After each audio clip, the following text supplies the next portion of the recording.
Sengol installation is not an isolated event that took place in 1947 as some kind of a ritual. It connects the pre-independence history of India and particularly the freedom movement, of which 14th, 15th August is the culmination. And this event today of the Sengol event, which coincides with the opening of the parliament, is an event which need not have taken place had the Sengol been kept installed in Rashtrapati Bhavan or the Prime Minister's office or in the parliament itself. That this symbolism of the freedom struggle culminating in freedom was secreted, destroyed, demeaned, necessitated that it had to be recalled. So this parliament opening coincides with the recalling of an event which took place in 1947 and it was virtually destroyed. So my view is that this recall is important in the context of India's future also because the current generation is completely devoid of minimum understanding about our freedom movement, what happened in 1947, and so this parliament opening has more significance than it would have had been had it been only the opening of a building. Okay. Were we completely, in a way, cut off from our roots? Is this an attempt by the Prime Minister to connect the country to its ancient roots? Why do you say it is an attempt? He is compelled to do it. Let's assume this Sengol had been there. What would the Prime Minister have done? It would have been there as a symbol like Ashoka Chakra, like Satyameva Jayate. But why did you attempt to destroy it?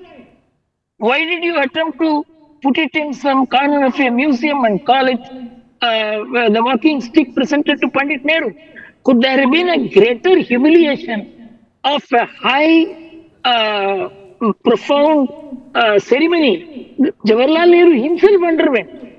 Why did the successor governments do this kind of humiliation? And the Prime Minister, any Prime Minister, who would not have agreed with the Congress would have been forced to do it. This Prime Minister has done it with a lot of dignity. He has recalled it in the most appropriate moment and placed it in the most significant place.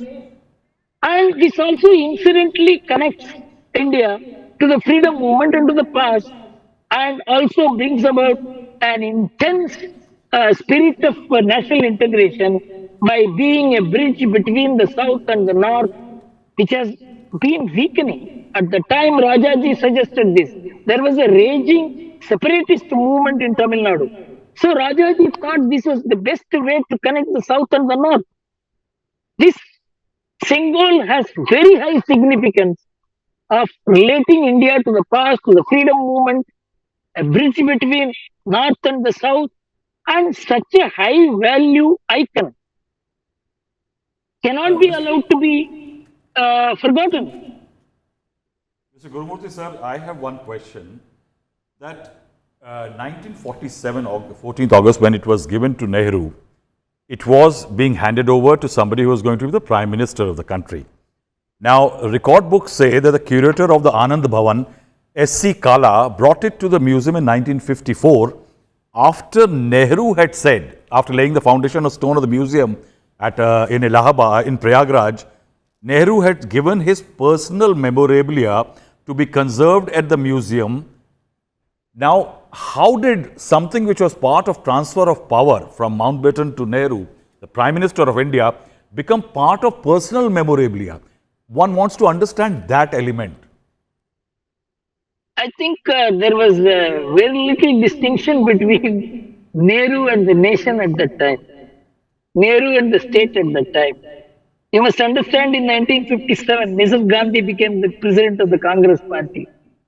The idea that this nation has a prime family and that it has certain regal rights over the country was being slowly injected into the polity of India, and that was a normal at that time.